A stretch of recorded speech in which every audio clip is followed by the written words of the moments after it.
찬양 높이 계신 주께 우리 맘을 열어 높여 모든 영광 돌리세.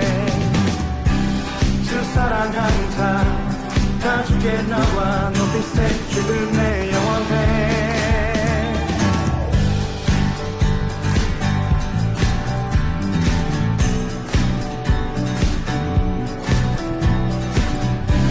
주 사랑하는 다 주께 나와 높이세. 주를 내 영원해.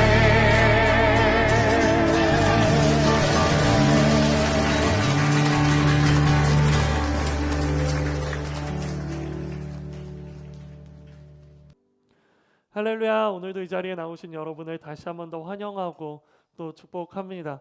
우리 폴트 공동체 예배는요, 매 주일 오전 11시 회화역 4번 출구 근처에 있는 한성 에듀센터 2층에서 예배 드립니다. 지금 이 시간 영상으로 함께하고 계시는 분들도요, 예배 자리에 나와 함께 하나님을 예배하는 그런 귀한 은혜를 함께 누리기를 간절히 소망합니다. 우리 이 시간 가슴에 손을 얹고 이렇게 고백해 볼까요? 예수님은 나의 길 되십니다. 예수님은 나의 진리 되십니다. 예수님은 나의 생명 되십니다. 우리가 고백한 것처럼 우리의 길, 진리, 생명 되시는 예수님을 만나는 그러한 은혜가 되기를 간절히 소망합니다. 오늘은요, 창세기 3장 1절부터 13절까지의 말씀을 통해서요, 승리하기 원하는 그대에게 라는 제목으로 하나님의 은혜를 함께 나누도록 하겠습니다. 한 가지 질문을 하고 싶습니다. 혹시 여러분은 좋아하는 작가가 있으신가요? 저는 굉장히 좋아하는 작가가 있는데요, 바로 C.S. 루이스라는 작가입니다. 그의 대표적인 저서가 바로 여러분이 잘 알고 있는 나니아 연대기입니다. 하지만 C.S. 루이스는요, 나니아 연대기뿐만 아니라 수많은 책들을 저술하였는데요, 대표적으로는 순전한 기독교, 고통의 문제, 예기치 못한 기쁨, 헤아려 본 슬픔, 이러한 많은 책들을 C.S. 루이스는 저술했습니다. C.S. 루이스가 쓴 책은요, 여러분의 신앙과 여러분의 고민들, 또 여러분의 그러한 믿음의 그 뿌리를 내리기 위해 아주 유익한 책들이니까요, 한 번쯤은 꼭 읽어보시기를 소망합니다. 그 중에서 저는 오늘 여러분에게요, 스크루테이프의 편지라는 책을 잠깐 소개하기 원합니다. 아마 리더십들은요, 올해 상반기 교회에서 또 제공한 스크루테이프라는 연극을 보셨기 때문에 익숙하실 거라는 생각이 듭니다. 하지만 처음 들어보시는 분들도 계실 거라고 생각이 들어서요, 조금 말씀드리도록 하겠습니다. C.S. 루이스가 쓴 스크루테이프의 편지는요, 악마들의 이야기입니다. 특별히 경험이 많고 또 아주 고참 악마인 스크루테이프가요, 자신의 조카이자 이제 막 악마가 된 풋내기 악마 워무드라는 조카에게요, 인간을 유혹하는 방법에 대해 충고하는 편지 형식으로 기록되어 있는 책입니다.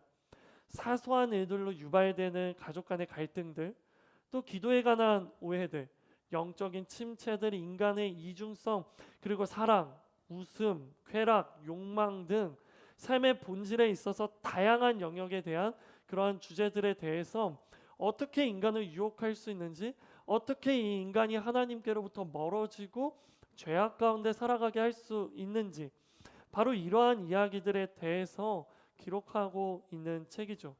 이 책의 요점은요, 바로 악마가 어떻게 인간을 유혹하여 하나님으로부터 멀어지게 할 수 있는지에 대한 악마들의 전략에 대한 이야기입니다.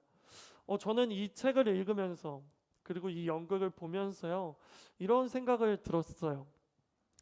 내가 그동안 사단의 유혹에 넘어간 분명한 이유를 이제야 알겠다. 이렇게 교묘하고 또 치밀하게 나의 약점을 분석하면서 나를 공격하기 때문에 내가 어쩌면 사탄의 유혹에 넘어갈 수밖에 없었구나. 그리고 또 한편으로는 이런 고민도 들었습니다. 이렇게 치밀한 사탄의 공격으로부터 내가 승리하기 위해서는 내가 어떻게 해야 될까? 이렇게 나의 약점을 명확하게 알고 나의 약점만을 공격하는 그 사탄의 공격에 내가 어떻게 이길 수 있을까? 아니, 내가 승리를 하기는 할 수 있는 걸까? 내가 이겨낼 수 있는 걸까? 만약 이겨낼 수 있다면 그러면 어떻게 이겨내야 하는 걸까? 라는 이런 고민도 함께 들더라고요. 사랑하는 폴트 공동체 여러분, 저는 알고 있습니다. 여기 계신 여러분도요, 지금까지 신앙생활을 하며 수많은 사탄의 속삭임을 들으면서 그 사탄의 속삭임에 빠졌고, 그리고 그 사탄과의 전투에서 패배하면서요, 수많은 죄를 지으며 그 죄악 속에 빠져 계시다라는 것을 저는 알고 있습니다. 그리고 또 한 가지를 알고 있습니다. 여러분이 지금까지 지은 죄들을 돌이켜 봤을 때 그 죄가 수천 가지 수백 가지의 죄가 아니라 불과 몇 개 안 되는 동일한 죄들을 반복하면서 계속해서 짓고 있다는 것도 알고 있습니다. 그렇지 않나요? 솔직히 사단이 우리를 넘어뜨리기 위해 우리를 유혹하는 것들, 우리를 공격하는 것들은요, 수많은 제목들로 우리를 공격하지 않잖아요.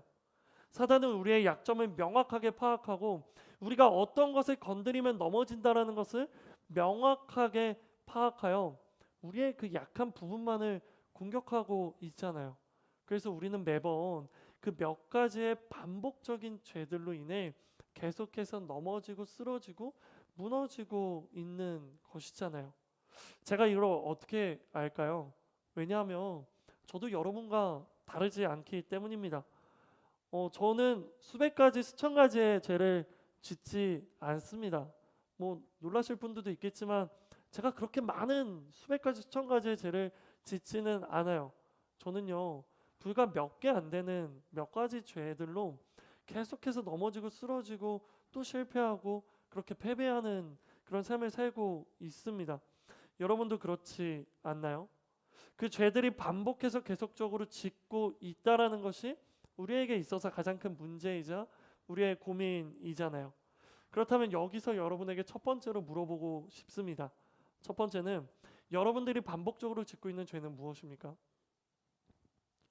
여러분들은 스스로 어떤 죄를 반복적으로 짓고 있는지에 대해서 파악하고 계십니까? 두 번째로 묻고 싶은 것은 이것입니다. 여러분들이 그 죄와의 전투에서 승리하는 방법은 무엇입니까? 우리가 이 두 가지를 아는 것이 굉장히 중요해요. 나의 약점이 무엇인가?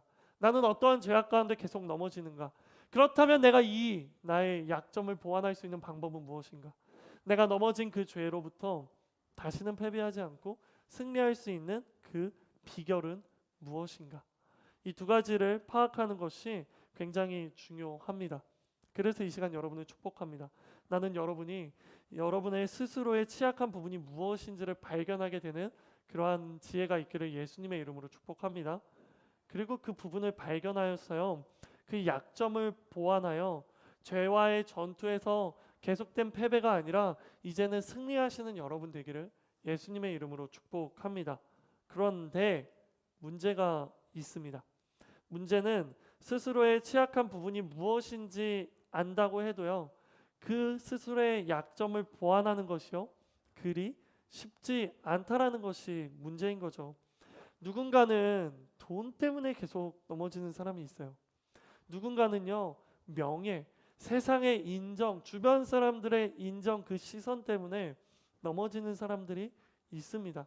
또 누군가는요, 음란함으로 넘어지는 사람들이 있습니다. 사실 조금만 생각해도요, 우리는 우리의 약점을 금방 발견할 수 있어요. 하지만 내가 발견한 나의 약점을 보완하는 방법, 내가 짓고 있는 그 죄의 전투에서 승리하는 방법, 그 방법은요, 우리가 쉽게 도출할 수 없습니다. 바로 이것이 우리의 문제입니다. 사랑하는 폴트 공동체 여러분, 다시 한 번 더 묻습니다. 여러분은 승리를 원하십니까? 원하시는 분들만 아멘으로 화답하십시오. 여러분은 여러분 가운데 있는 그 죄와의 전투에서의 승리를 원하십니까? 여러분은 여러분이 반복적으로 짓고 있는 그 죄로부터 승리하기를 정말 원하십니까? 그렇다면 오늘 이 시간 하나님께서 우리에게 주시는 말씀에 집중하십시오. 그러면 승리하는 비결을 발견할 수 있을 것입니다. 오늘 말씀은 바로 승리를 원하는 그대를 향한 하나님의 말씀입니다. 이 시간 한 번 더 축복합니다. 나는 여러분이 오늘 말씀을 통해 승리의 비결을 발견하게 되기를 예수님의 이름으로 축복합니다. 난 오늘 여러분이 오늘 말씀을 통해 승리를 누리는 삶을 살게 되기를요 예수님의 이름으로 축복하는 것입니다. 자, 그렇다면 오늘 본문 말씀으로 돌아와서요, 과연 우리가 어떻게 승리할 수 있는가, 승리의 비결 두 가지를 살펴보도록 하겠습니다. 여러분, 지피지기면 백전백승이다 라는 말 다 들어보셨죠?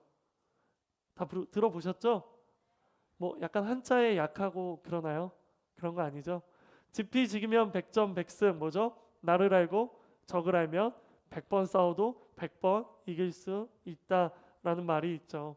그렇기 때문에 우리는 먼저요, 사단의 공격으로부터 승리하기 위해 먼저 살펴보고 싶은 것은요, 과연 사단의 전략이 무엇인가 라는 것부터 먼저 살펴보고 넘어가도록 하겠습니다.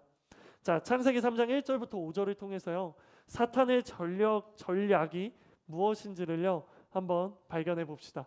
자, 다 함께 읽겠습니다. 준비 시작. 여호와 하나님께서 만드신 들짐승 가운데 뱀이 가장 교활했습니다. 그가 여자에게 말했습니다.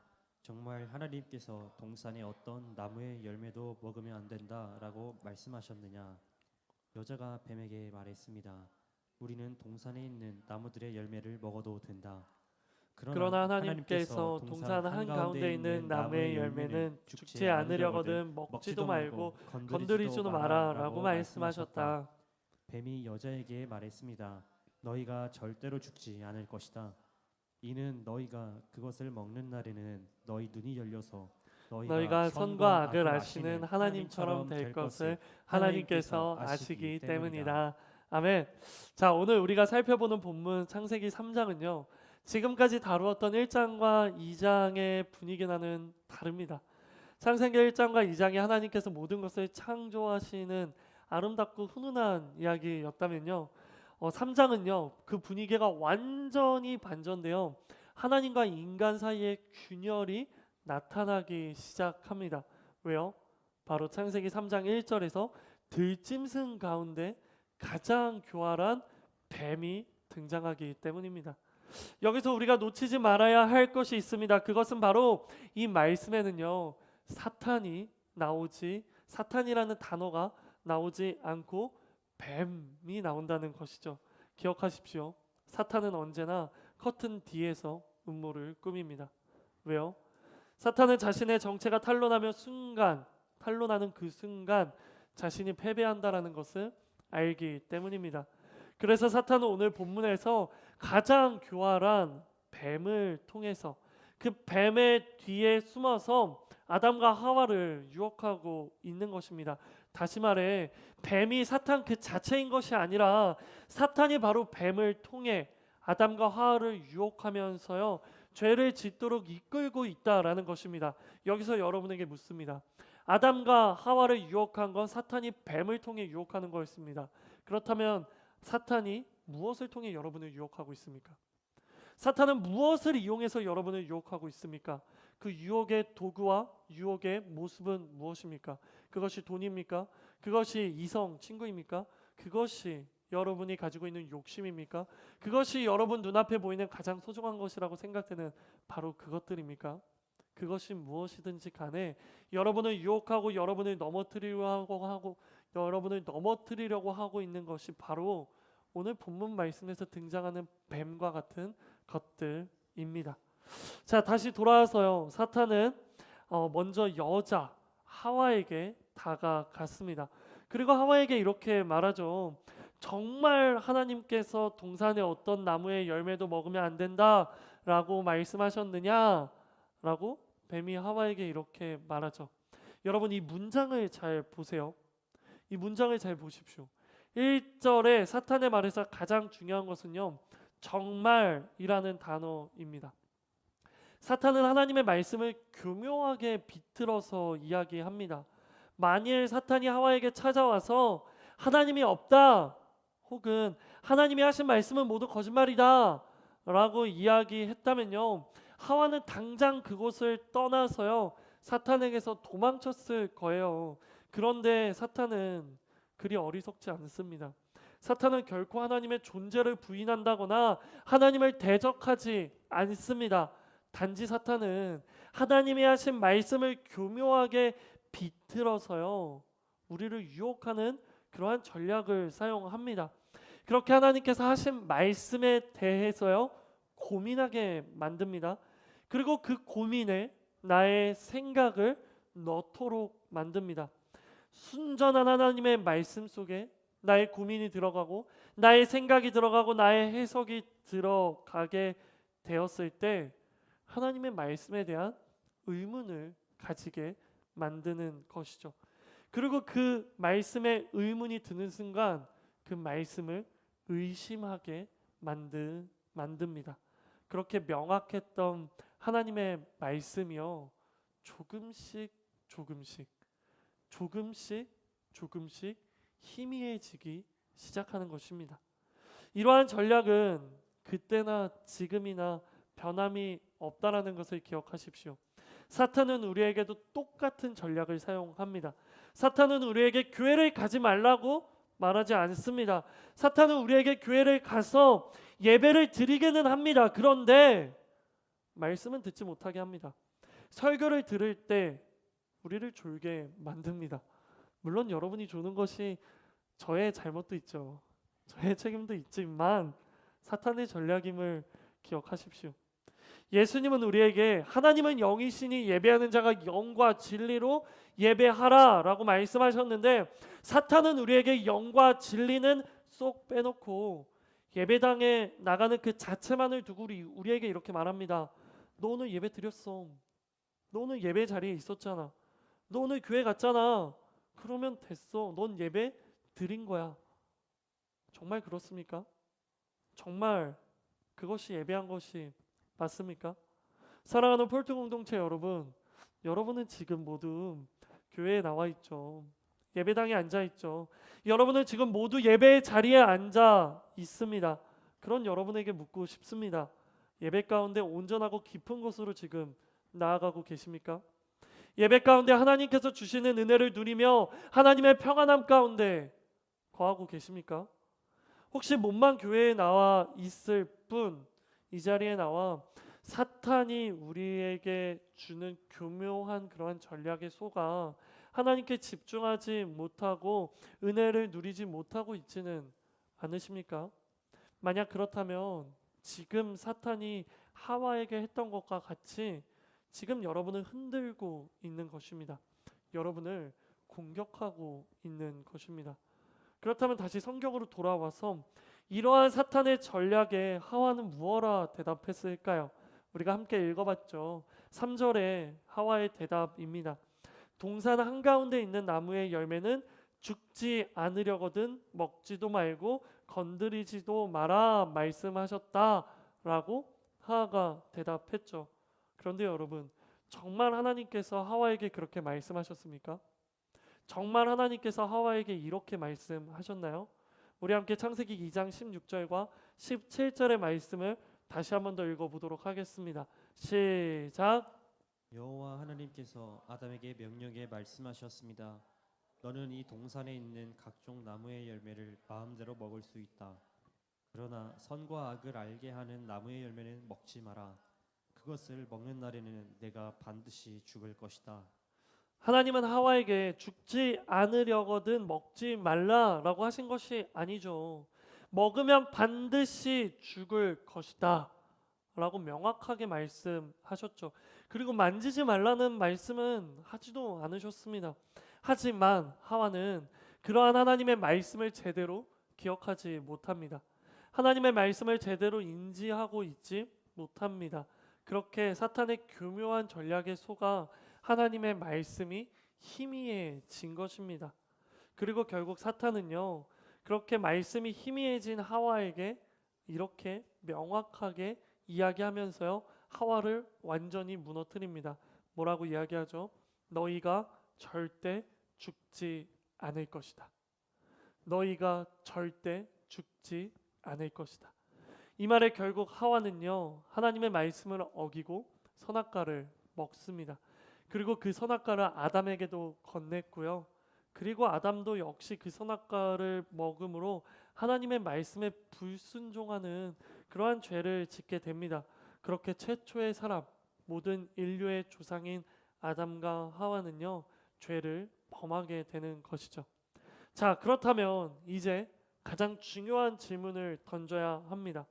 과연 이러한 사탄의 전략, 교묘하게 말씀을 비틀어 우리에게 우리의 생각과 우리의 그러한 의심과 이런 궁금증들을 집어넣는 그러한 사탄의 교묘한 전략에 맞서서 우리는 어떻게 승리할 수 있는가라는 그러한 질문을 던져야 합니다. 승리의 비결 첫 번째입니다. 다 함께 따라해 볼까요? 하나님의 말씀을 붙잡아라. 하나님의 말씀을 붙잡아라. 사탄의 교묘한 비틈에 우리가 흔들리지 않고 희미해지지 않기 위해서요, 우리는 하나님의 말씀을 명확하게 기억하고 또 기억해야 합니다. 그렇다면 제가 여러분에게 물어볼게요. 여러분, 하나님의 말씀을 명확하게 기억하고 또 기억하기 위해서는 어떻게 해야 될까요? 어떻게 하나님의 말씀을 명확하게 기억할 수 있을까요? 너무 쉬운 질문이죠. 바로 주야로 성경을 읽어야겠죠. 또한 성경의 말씀을 잊지 않기 위해 열심히 공부하면서요, 암송도 해야겠죠. 너무 당연한 말 아닌가요? 성경을 읽지 않는데 어떻게 성경을 기억할 수 있겠습니까? 성경을 읽지 않는데 어떻게 성경의 내용을, 나를 향한 하나님의 말씀을 깨닫고 알고 기억할 수 있겠습니까? 기억하십시오. 처음에는 우리가 성경을 읽지만 결국 말씀이 우리의 인생을 읽어줄 것입니다. 처음에는 우리가 말씀을 지키지만 결국 말씀이 우리를 지켜줄 것입니다. 그렇게 우리가 성경을 읽어내려 갈 때 우리에게 와서 교묘하게 우리의 생각과 믿음을 흔들며 비트는 사단의 그 공격으로부터요, 우리는요 승리할 수 있는 것입니다. 누구처럼요? 바로 예수님처럼 말입니다. 예수님께서 세례 요한에게 세례를 받으시며 예수님의 공생애가 시작되었죠. 그때 가장 먼저 예수님은 성령에 이끌려 광야로 가셨습니다. 그리고 그 광야에서 어떤 일이 일어나죠? 사탄의 세 가지 시험을 받게 되죠. 그 첫 번째 시험이 뭡니까?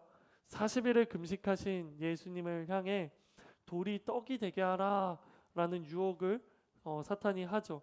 그 유혹은 예수님의 그 굶주림이라는 그 약점을 알고 공격한 거였어요.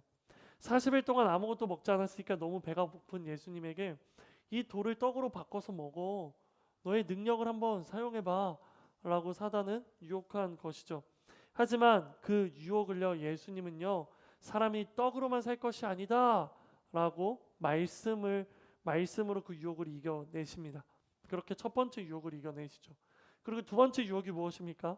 사탄이 예수님을 어디로 데리고 가죠? 성전 꼭대기로 세우고 거기서 뛰어내려 보라고 이야기합니다. 그런데 여기서 중요한 거, 뛰어내려 보라고 이야기하면서 사탄은요, 하나님의 말씀을 인용합니다. 그가 너를 위하여 그의 사자들을 명하시리니 그들이 손으로 받들어 발이 돌에 부딪히지 않게 할 것이다. 하나님이 이렇게 말씀하시지 않았느냐?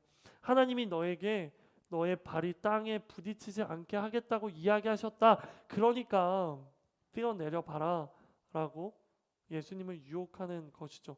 그때 예수님이 이 유혹을 어떻게 이겨내십니까? 신명기 6장 16절의 말씀, 주 너의 하나님을 시험하지 말라 라고 말씀하셨다라는 것을 가지고요, 두 번째 유혹을 이겨내죠. 그리고 마지막 세 번째 유혹으로 넘어갑니다. 세 번째 유혹이 뭐죠? 사탄은 예수님을 어디로 데리고 가죠? 산으로 데리고 가서 너가 내게 절하면 너가 보이는 이 모든 땅과 모든 권세를 내가 너에게 주겠다며 욕망에 대한 부분을 건드립니다. 이에 대해 예수님은 무엇라 말씀하시죠? 신명기 6장 13절의 말씀, 주 너의 하나님께만 경배하고 다만 그를 섬길지니라 라고 말씀하셨다 라고 이야기하시며 말씀으로 그 유혹과 시험을 이겨내신 것입니다. 분명히 기억하십시오. 예수님은 사단의 모든 유혹과 시험을요, 사단의 모든 교묘한 전략에요, 하나님의 말씀으로 이겨내셨습니다. 말씀으로 승리하셨습니다. 만약 하나님의 말씀을 예수님이 제대로 알지 못했다면요, 예수님은요 두 번째 유혹에서 분명히 넘어지셨을 거예요. 하지만 예수님은 누구보다 하나님의 말씀을 잘 알고 있었습니다.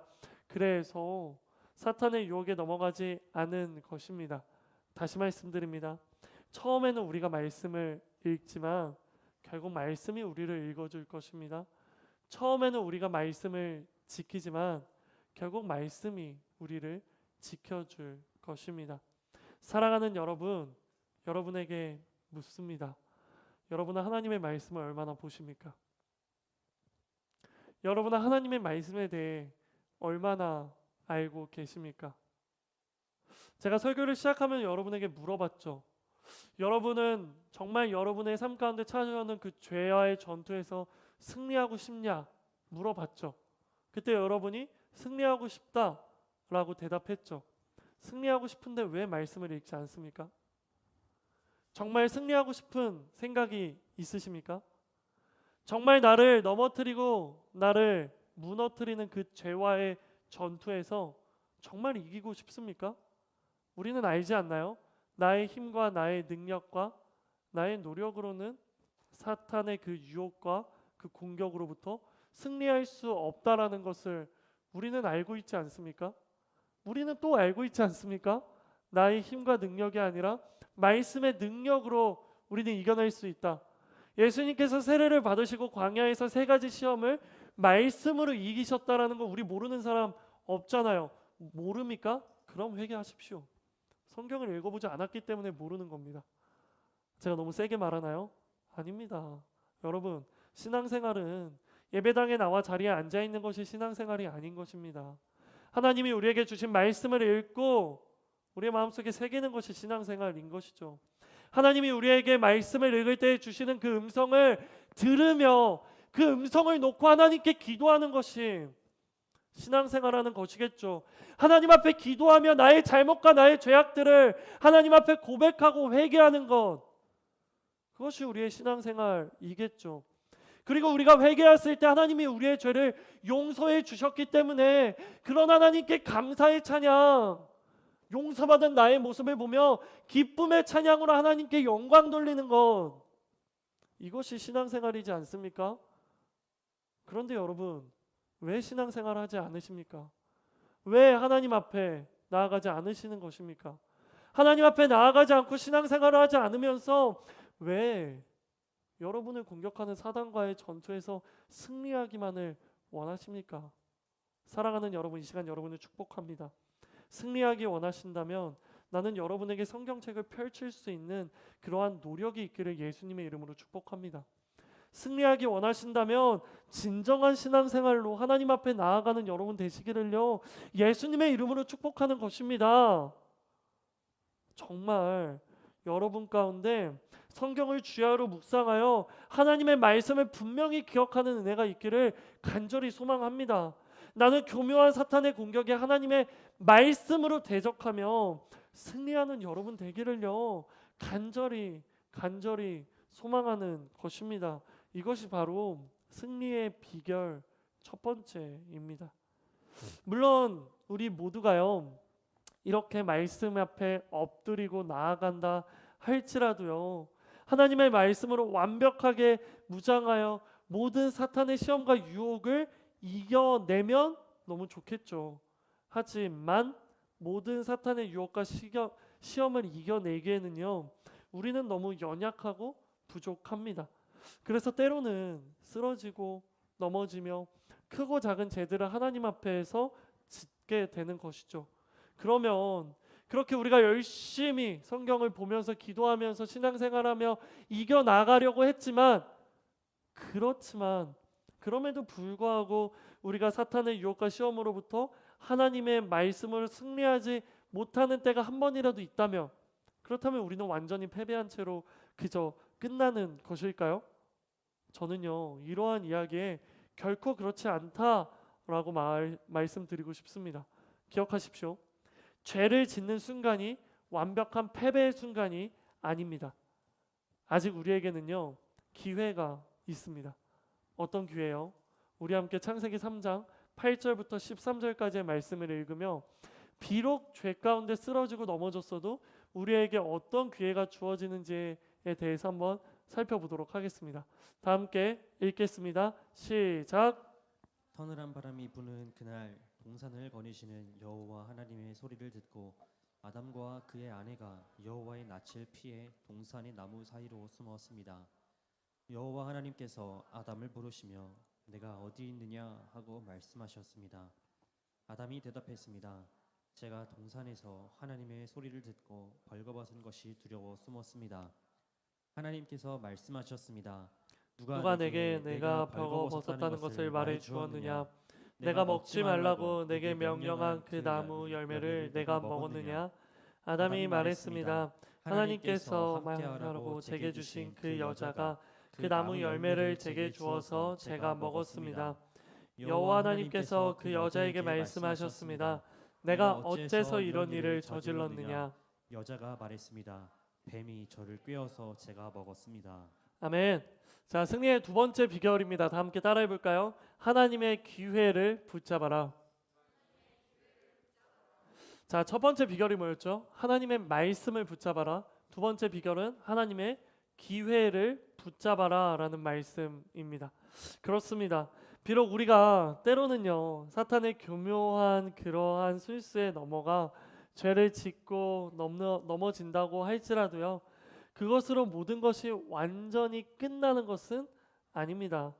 우리에게는요 역전의 방법이 있습니다. 이 방법으로요 우리는 다시금 승리할 수 있는 것입니다. 어떻게요? 바로 하나님의 기회를 붙잡는 것이죠. 어떤 기회요? 돌이킬 기회요. 우리의 잘못을 인정하고 하나님 앞에 회개해야 할 그 기회요. 하나님은 반드시 우리에게 그런 기회를 주신다는 것을 기억하시기 바랍니다. 바로 아담과 하와에게 그 기회를 주신 것처럼 말입니다. 특별히 9절, 11절, 13절에 주목해 주시겠어요? 9절, 11절, 13절에는요 하나님의 질문이 기록되어 있죠. 어떤 질문이에요? 9절에는 아담아 내가 어디 있느냐? 라는 질문이 있고요.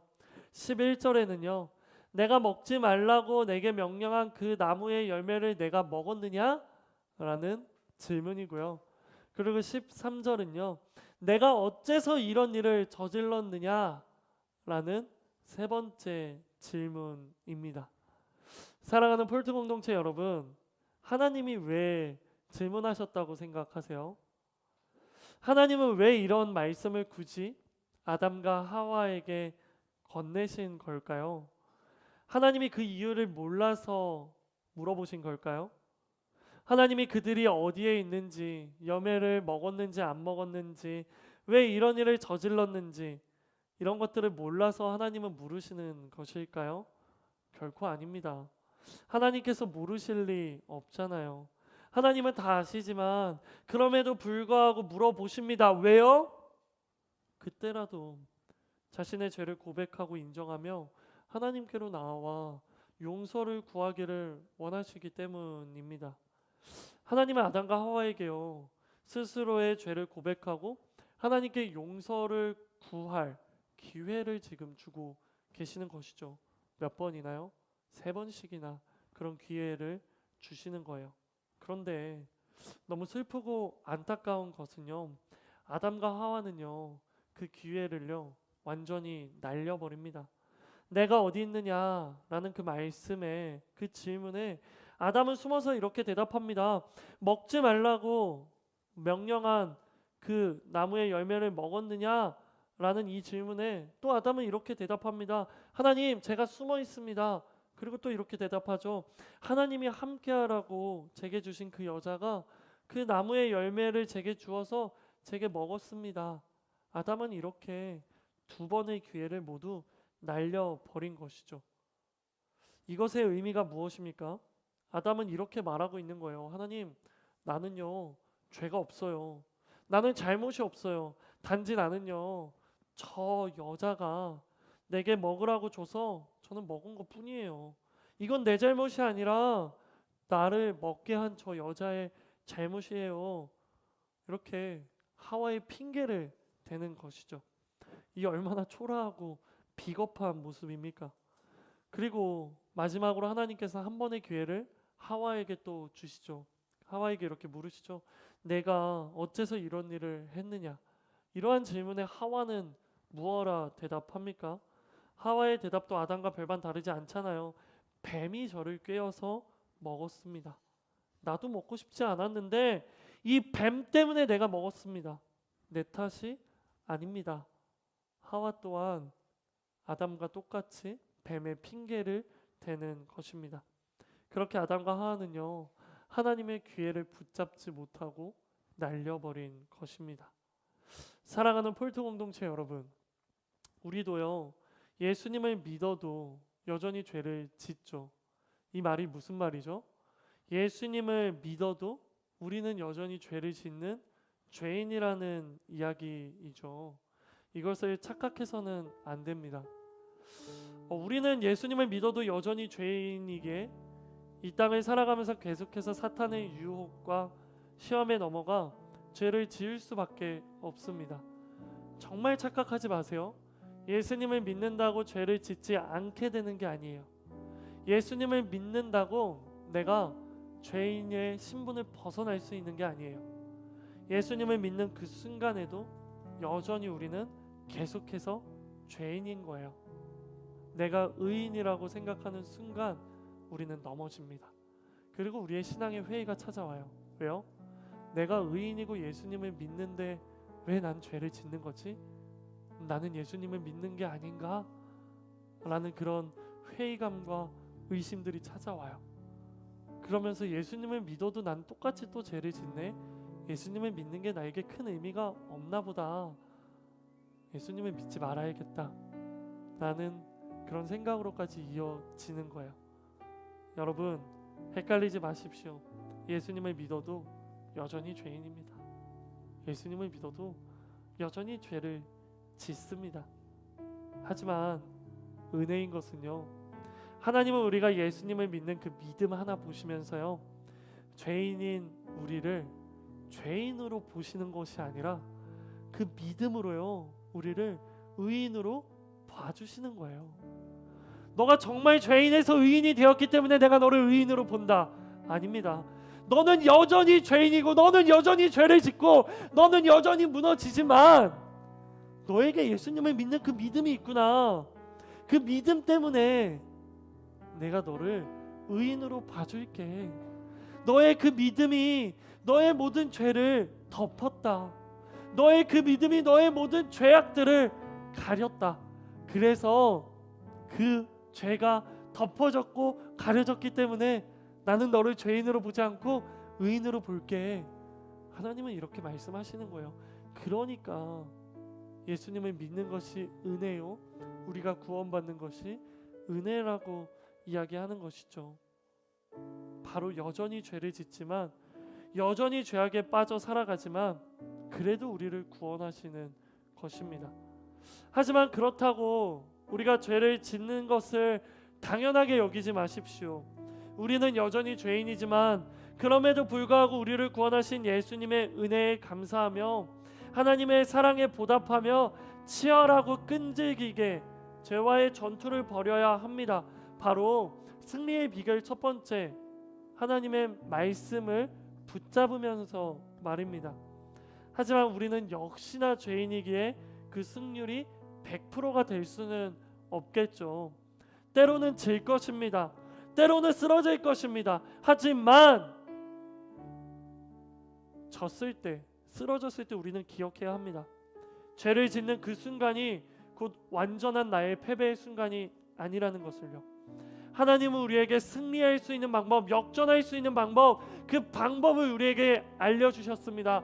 그 방법을 우리에게 주시며 우리에게 기회를 한 번 더 건네십니다. 바로 하나님 앞에 나와 스스로의 죄를 고백하고 인정하며 하나님께 용서를 구하는 회개라는 기회입니다. 기억하십시오. 모든 죄인은 구원받을 수 있지만 죄인이라 고백하지 않는 사람은 구원받을 수 없습니다. 그러니 하나님이 우리에게 건네시는 그 기회를 붙잡으십시오. 그 기회를 붙잡아 우리가 우리의 죄를 고백하며 용서를 구하며 다시금 승리가 열리는 것을 바라보십시오. 다시금 그 죄를 털며 일어나십시오. 기억하십니까? 그의 찔림은 우리의 허물 때문이요 그의 상함은 우리의 죄악 때문이라. 또 기억하십니까? 그가 징계를 받음으로 우리는 평화를 누리고 그가 채찍에 맞음으로 우리는 나음을 받았도다. 예수님이 우리를 대신하여 찔리셨고 상하셨고 징계를 받으셨기 때문에, 채찍을 맞으셨기 때문에 우리는 평화를 누리고 나음을 받은 것입니다. 우리가 하나님의 기회를 붙잡아 우리의 죄를 인정하기만 하면, 하나님 앞에 고백하기만 하면, 우리가 하나님 앞에 나아가 회개하기만 하면 우리에게 다시금 승리가 열리는 것이죠. 회개가 곧 승리인 것입니다. 그러니 여러분, 우리의 죄악을 하나님 앞에 회개하십시오. 회개하지 않으면 여러분의 삶 가운데 결코 승리란 없습니다. 회개하지 않으면 죄의 노예로 살아갈 뿐입니다. 회개하지 않으면 영원한 죽음으로 달려나가는 것과 별반 다르지 않습니다. 그러니 여러분, 아직 늦지 않았어요. 아직 완전한 패배가 아니에요. 그러니 오늘 여러분에게 주시는 이 기회를요, 이 시간을요, 놓치지 마세요. 우리 이 시간 이 기회를 붙잡기 원하는 분들만요, 이 시간 눈을 감아볼까요? 그리고 제가 여러분을 축복할 건데요, 이러한 축복이 여러분에 가득하게 원하시는 분들만 눈을 감고 우리 아멘으로 고백해 보기 원합니다. 나는 여기 있는 여러분 모두가요, 하나님께서 주시는 기회를 붙잡는 은혜가 있기를요, 예수님의 이름으로 축복합니다.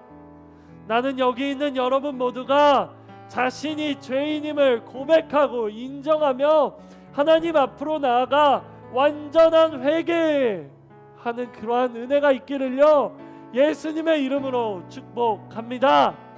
회개의 영이 임할지니라. 회개의 고백이 터질지니라. 우리가 회개할 때 하나님의 용서와 치유를 경험할지니라.